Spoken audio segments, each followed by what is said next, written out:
Hi everyone, Katie McRae here, and I wanted to talk to you about one of my favorite things, which is groups and the power of groups for creativity. I've written about this before in a blog post, and I just have some more thoughts about it that I wanted to flesh out in a video. So I'm actually speaking to you from Yale, that is the Yale. A lot of times people are kind of interested in what Yale University and Yale New Haven Hospital look like. And the reason I am broadcasting from this is the room where I did my first mindful creativity group. I also have a private practice. I do groups there, but this was the first time that I really did it with a group of people at my workplace. So today's Saturday. You won't see anybody here. It's private. But you can see it's a nice big space. And one of the things that I found out right away when I did the group was the power of the group itself. If you've never been in a group, if you've never led a group, if you're a therapist that's never run a group, it might be hard to anticipate how powerful a group can be, for good or bad. I mean, sometimes there are groups that get kind of derailed or quiet or, all kinds of other things. But when you have a good group, it is amazing. There is almost like this third energy that's not you or the people. It's almost this external sort of divine force. So as you can tell, I'm a big fan of groups. I wasn't always. I was afraid to do groups for a long time, but now I feel much, much more comfortable because I know how that process can go. I know the benefits that people can get from groups. Sometimes people are nervous about being in groups. They feel like one-on-one therapy is kind of the gold standard and groups are not as good, and that's completely untrue. They are just very different things, and you get very different things out of them. So when I do creativity groups, what I found is there's so many different things that you can practice, different skills, and either consciously or unconsciously. Being in a group with other creative types really inspires, first of all. So there's sort of it's contagious. You see somebody making something or you talk to them about something that they've made and it inspires you. If you continue to go to that group, it's sort of an accountability. So, did I work on the thing I was going to work on at home?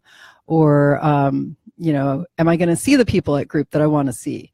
It can be a very social thing. So one thing I found when I first was running groups was I really wanted it to be more than just sitting and coloring. So, adult coloring books have been very popular lately.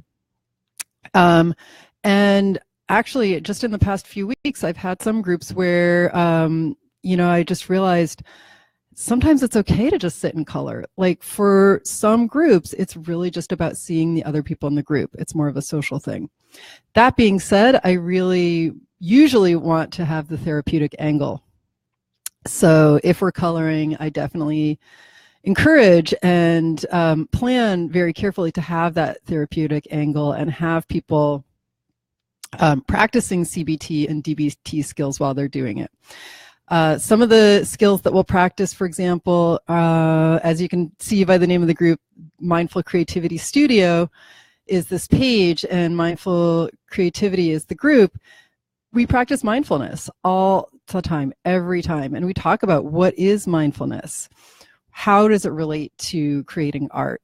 What are some of the things, some of the parts of mindfulness? Off the top of my head, the one I like to talk about first is judgments. So when we create art, the judgments come immediately, fast and furious. This thing isn't good enough. It's not coming out the way I thought it was going to. It's not coming out as well as that other person's. They're an artist and I'm not, are some really basic, really common ones. And so we talk about what are judgments.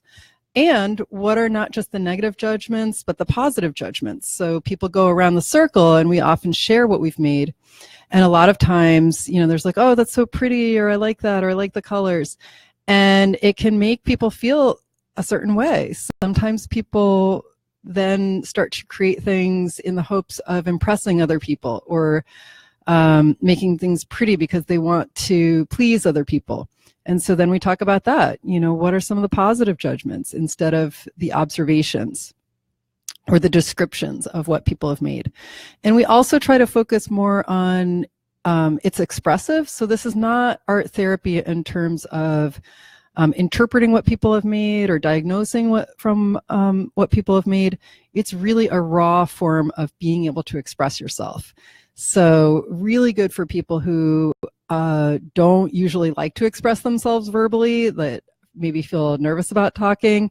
They can really be able to express very deep feelings and maybe even unconscious things through art. And the last thing I'm going to say is that vulnerability. So it's always, well, not always, but frequently people feel very vulnerable about sharing what they've made.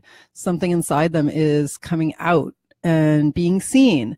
And especially for trauma, that can be difficult, but yet extremely healing, because people can put in art or on a page or in a sculpture something that's been very hidden. And you really need to know, if you're in that group, that the other people are going to be able to receive that and reflect on it without the judgment of that's good or bad, or that's okay or not okay.